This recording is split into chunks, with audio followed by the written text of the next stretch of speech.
Miércoles de la segunda semana del tiempo ordinario, conociendo a Jesucristo por el Evangelio. Lectura del primer libro de Samuel, capítulo 17, versículos 32 al 33 y 37, y luego del 40 al 51.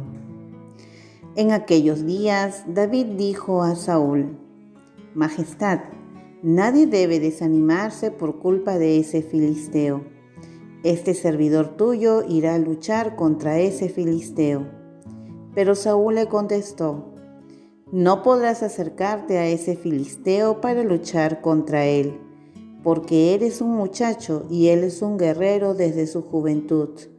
David le replicó: El Señor me ha librado de las garras del león y de las garras del oso. Me librará también de las manos de ese filisteo. Entonces Saúl le dijo: Anda, y que el Señor esté contigo. Agarró su bastón de pastor, escogió 5 piedras bien lisas del arroyo, se las puso en su bolsa y con su honda en la mano se acercó al filisteo. El filisteo, precedido de su escudero, iba avanzando acercándose a David. Lo miró de arriba abajo y lo despreció, porque era un muchacho de buen color y de hermoso aspecto, y le gritó: ¿Soy yo acaso un perro para que vengas a mí con un palo? Luego maldijo a David en nombre de sus dioses y le dijo: Ven acá y echaré tu carne a las aves del cielo y a las fieras del campo. Pero David le contestó: Tú vienes hacia mí armado de espada, lanza y jabalina. En cambio, yo voy hacia ti en nombre del Señor Todopoderoso, Dios de los ejércitos de Israel, a quien has insultado. Hoy te entregará el Señor en mis manos. Te mataré, te arrancaré la cabeza de los hombros, y hoy mismo echaré tu cadáver y los del ejército filisteo a las aves del cielo y a las fieras de la tierra. Y todo el mundo reconocerá que hay un Dios en Israel. Y todos los aquí reunidos reconocerán que el Señor da la victoria sin necesidad de espadas ni lanzas, porque esta es una guerra del Señor, y Él los entregará en nuestro poder. Cuando el filisteo se puso en marcha, avanzando hacia David, este salió de la formación y corrió velozmente en dirección del filisteo. Metió su mano en la bolsa, cogió una piedra, la lanzó con la honda e hirió al filisteo en la frente. La piedra se le clavó en la frente y él cayó de cara al suelo. Así venció David al filisteo, con una honda y una piedra. Lo mató de un golpe sin empuñar espada. David corrió y se paró junto al filisteo. Cogió su espada, la desenvainó y le remató con ella, cortándole la cabeza. Los filisteos, al ver que había muerto su mejor guerrero, huyeron. Palabra de Dios, te alabamos, Señor. Salmo responsorial, Salmo 143. Bendito el Señor, mi roca. Bendito el Señor, mi roca. Bendito el Señor, mi roca, que adiestra mis manos para el combate, mis dedos para la pelea. Bendito el Señor, mi roca. Mi bienhechor, mi alcázar, baluarte donde me pongo a salvo, mi escudo y mi refugio, que me somete a los pueblos. Bendito el Señor, mi roca. Dios mío, te cantaré un cántico nuevo, tocaré para ti el arpa de 10 cuerdas, para ti que das la victoria a los reyes y salvas a David, tu siervo. Bendito el Señor, mi roca. Lectura del Santo Evangelio según San Marcos, capítulo 3, versículos del 1 al 6. En aquel tiempo Jesús entró otra vez en la sinagoga. Había allí un hombre que tenía una mano paralizada. Lo estaban observando para ver si curaba en sábado y acusarlo. Jesús le dijo al hombre que tenía la mano paralizada: levántate y ponte en medio. Y a ellos les preguntó, ¿está permitido en sábado hacer el bien o hacer el mal? ¿Salvar una vida o dejarla morir? Ellos se quedaron callados. Entonces, mirándolos con ira, apenado por la dureza de su corazón, dijo al hombre, extiende la mano. El hombre la extendió y la mano quedó restablecida. Y en cuanto salieron de la sinagoga, los fariseos se pusieron de acuerdo con los herodianos para acabar con él. Palabra del Señor. Gloria a ti, Señor Jesús. En la primera lectura se nos sigue narrando la historia de la salvación a través del primer libro de Samuel, en el que se nos narra la historia de los primeros reyes de Israel, del reino de Israel. Es importante recordar que ese momento de la historia de la salvación, el momento en el que el pueblo de Dios, el pueblo de Israel, pidió un rey y concediéndoselo Dios a través del rey Saúl, aquel pueblo se convirtió en una monarquía, en un reino, porque empezó a tener rey. Es importante en la historia de la salvación esta condición del pueblo de Dios como reino, porque Jesucristo cuando empieza su vida pública, precisamente va a empezar hablando del reino de Dios. Conviértanse, hagan penitencia, porque ha llegado el reino de Dios. Israel siempre se consideró un reino. Ellos sabían que su verdadero rey era Dios y que el rey de turno, empezando por Saúl, luego por David y después por Salomón, y luego ya los reinos divididos, el reino del norte, el reino del sur, cada uno con su rey, aunque el rey del reino del sur era el que descendía de David, pero que acabaron definitivamente esos reyes en el siglo VI, en el destierro a Babilonia, y nunca más volvieron a tener un rey. Pero seguían considerándose reino, eran el reino de Dios. A David se le había prometido que uno de sus descendientes iba a sentar eternamente en su trono, un rey.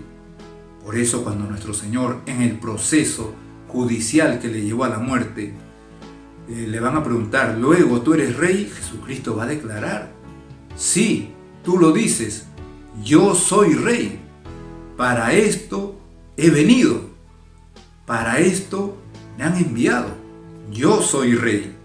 Jesucristo es rey de este reino que Él ha venido a instaurar aquí en la tierra, el reino de Dios, ha venido a instaurarlo aquí en la tierra. Ese reino es la iglesia.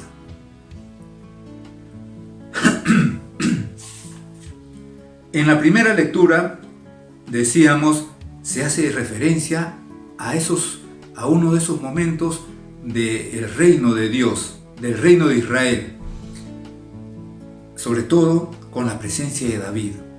Y esa pelea, ese combate histórico con aquel hombre que insultaba al pueblo de Israel, Goliat. Una pelea, un combate aparentemente desigual, que uno ponía toda su confianza en las cosas materiales, su lanza, su espada, su jabalina, su escudo, su saber pelear desde muy joven, un guerrero experimentado en estas guerras, en estos combates, y por otro lado, un jovencito que ponía toda su confianza en Dios. El combate aparentemente desigual, el bien contra el mal. Muchas veces pasa así también. Aparentemente el mal parece que triunfa siempre, que el mal parece imbatible y que el bien tiene pocos elementos para luchar contra el mal. Y sin embargo, contamos con Dios. Nuestra confianza tiene que estar en Dios, como David. pueden parecer a veces desproporcionados los medios para luchar contra el mal. Y sin embargo, Dios está detrás. Los sacramentos, la oración. También el rey David, a lo largo de ya en la época cristiana, desde los primeros siglos, se ha considerado como una figura, un anticipo de nuestro Señor Jesucristo. Recordemos que el rey David fue sacado de su trabajo de pastor. Era un pastor. Nuestro Señor es el gran pastor. Él mismo se calificó. Yo soy el buen pastor, va a decir. Por eso esta primera lectura pues nos invita ya a pensar en nuestro Señor Jesucristo, mirando a David como pastor y a nuestro Señor, ese pastor que ha venido para guiarnos hacia la vida eterna, para vencer el mal, el gran mal que es el pecado, para vencer ese otro gran mal que es el demonio y la muerte eterna. En el Evangelio hemos escuchado cómo nuestro Señor, entrando a una sinagoga, va a ver a un hombre que tenía la mano paralizada y también vamos a ver a unos personajes que siempre estaban rondando a nuestro Señor para encontrar algo de qué acusarlo. Le estaban observando para ver si curaba en sábado y acusarlo, dice. Y Jesús le dijo al hombre que tenía la mano paralizada: levántate y ponte en medio. Mirar en este caso la obediencia de este hombre. Y como vamos a ver después, la fe y la confianza en Jesucristo. Nuestro Señor le va a decir a aquellos que estaban pensando mal, viendo a ver si curaba en sábado para poder acusarlo, le va a decir: ¿está permitido en sábado hacer el bien o hacer el mal?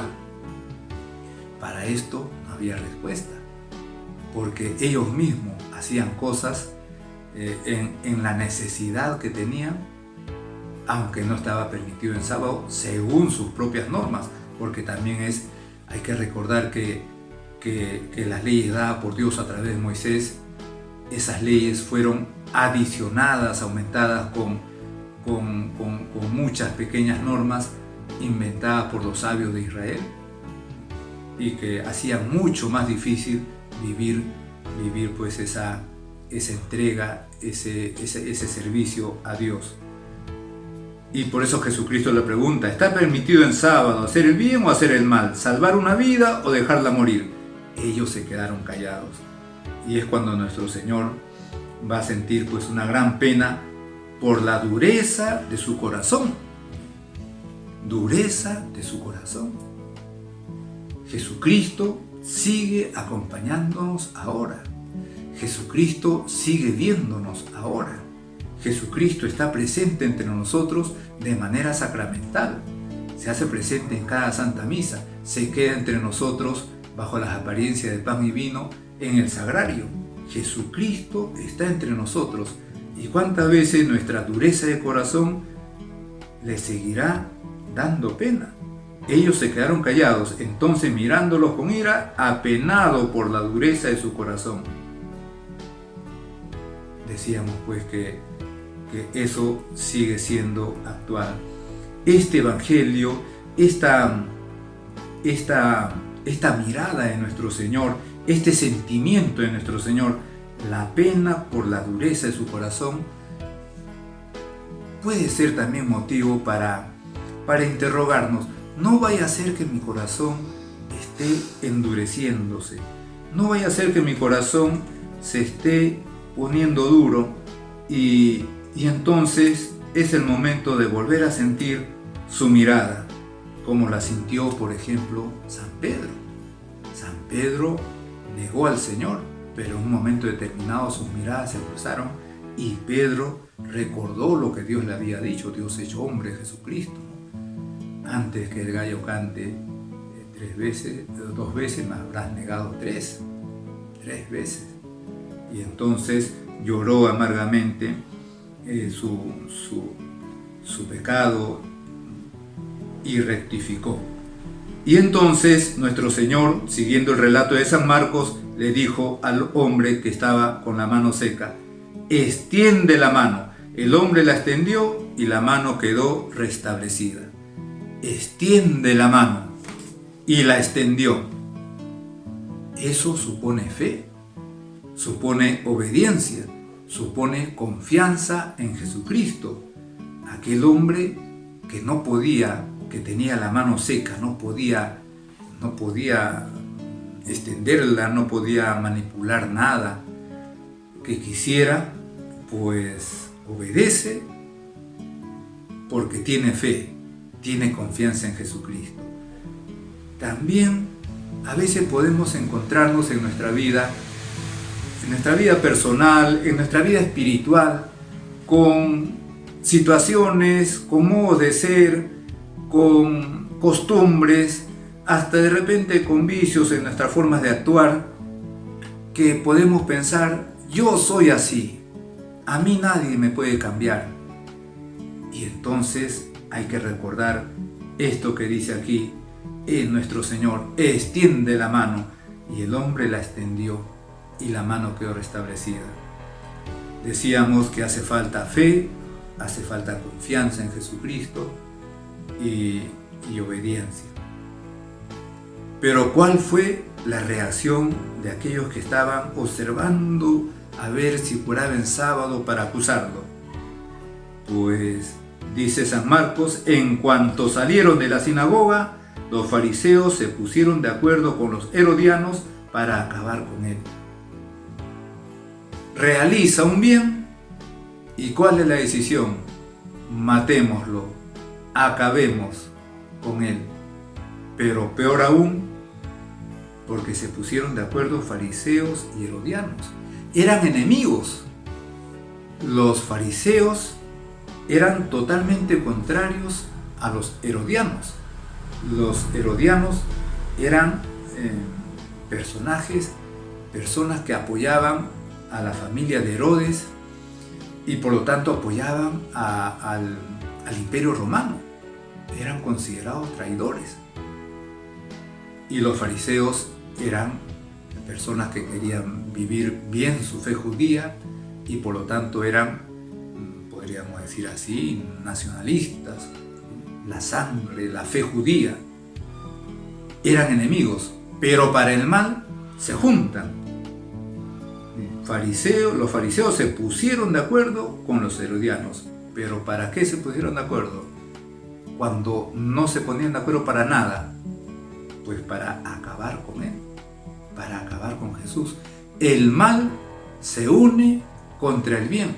Por eso parece siempre que el mal está triunfando, porque nos parece inmenso, nos parece grande.